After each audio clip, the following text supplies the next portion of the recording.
et je veux... Voilà, je suis l'acteur principal de ma propre vie et je veux pas copiner. Bah non, moi je suis Lynn et j'ai pas envie de devenir une telle personne. Je suis moi et je changerai pas pour quelqu'un d'autre.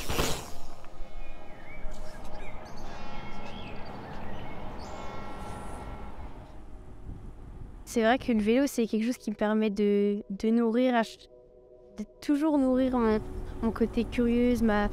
Voilà, ça me permet d'extérioriser tout ce que je peux ressentir. Voilà, je fais des rencontres formidables avec le team, par exemple. J'ai rencontré plein d'amis. Enfin, c'est vraiment tout le vélo. C'est pas toute ma vie, mais c'est beaucoup. C'est une grosse partie de ma vie. C'est un peu, je dirais, le fil conducteur. Ça me permet, voilà, il y a cette compétition et puis, j'ai toujours été une fille compétitive. J'ai fait beaucoup de compétitions avant aussi dans le ski, dans la natation, dans la gymnastique. Et je pense, voilà, j'ai besoin qu'il y ait de la compétition. Mais je peux pas faire quelque chose sans que derrière il y ait la compétition.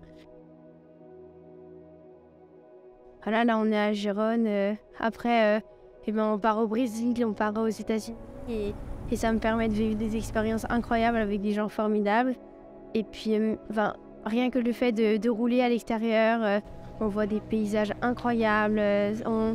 On est là tous ensemble et puis en même temps, on peut partager ce moment parce je peux rouler avec papa, je peux rouler avec mon cousin, je peux rouler avec mes amis. Et voilà, on peut partager vraiment plein de choses et c'est vraiment ça que j'aime dans le vélo. Et puis après, il y a la compétition, mais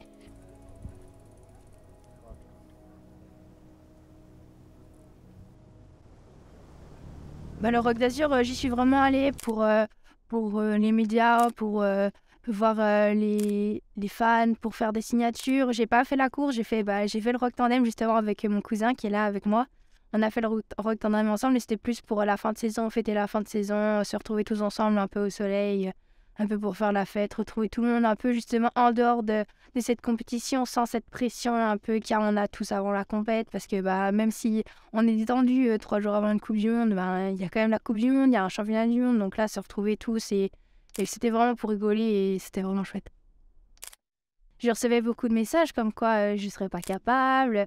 Et j'étais contente aussi de prouver à tout ce monde que bah, si, j'étais très capable et j'avais envie de faire ça devant. Et lui, justement, au contraire, devant toutes ces personnes, il me disait non, non, mais tu vas devant, c'est pas grave, il n'y a pas de souci, je te fais confiance. Et il y a plein qui disaient mais tu es sûr que tu vas lui faire confiance, tu penses qu'elle va y arriver? Il disait bah, oui, elle conduit bien, il n'y a pas de souci.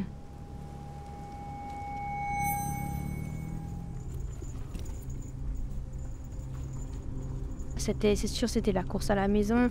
Je suis allée à la course en vélo. Donc voilà, déjà tout ça. Il y avait toute ma famille, tous mes amis, tous mes proches, il y avait vraiment tout le monde. Donc ouais, c'était vraiment, vraiment un jour particulier. Et en plus, la victoire. Donc vraiment, je pouvais pas espérer mieux. Non, non, non. Si ça avait été plus loin, ça aurait pu me mettre de la pression. Mais là, le fait que ce soit vraiment à côté, je me disais pas, oh, ils ont fait 2-3 heures de route pour venir me voir. Là, ils avaient fait une demi-heure de route. Donc voilà, moi, j'étais contente après ma course. Bah, quoi qu'il se passe, je savais que bah, ça allait bien se passer parce qu'ils seraient là. Non, c'était pas vraiment prévu. Après, enfin, moi, je sais que souvent, mes départs, ils sont pas fameux. Et les premiers tours, ça a vraiment été vite, les 2 premiers tours. Et même, je me suis posé beaucoup de questions, surtout le premier tour et première partie du deuxième tour. Je me disais, oh là là, ça va pas. Mais en fait, je pense que ça allait pas pour toutes les filles. Et c'est parti vraiment vite. Et après j'ai su reprendre confiance en moi.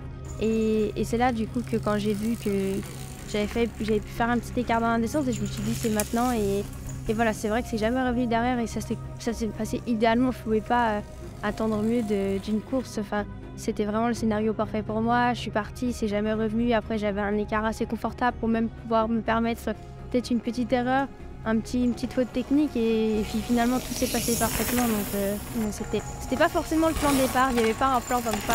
Là, au deuxième tour, pour leur attaquer à ce moment-là. Mais voilà, ça a été le scénario parfait et tout s'est passé comme prévu.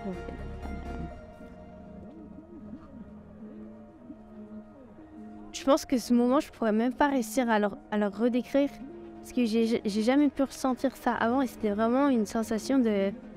Il y avait toutes mes émotions mélangées Et toutes ces personnes qui étaient là, en fait, c'est vraiment là que je me suis rendu compte que vraiment les fans français, ils étaient là pour nous. Et ces personnes-là, en fait, elles vivaient le moment autant que moi, je pense. Et elles étaient toutes devant là pour moi, en fait. Toutes ces personnes pour me féliciter.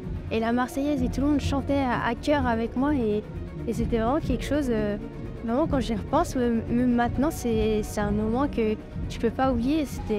C'est là vraiment que j'ai pris conscience que je venais d'être championne du monde en France.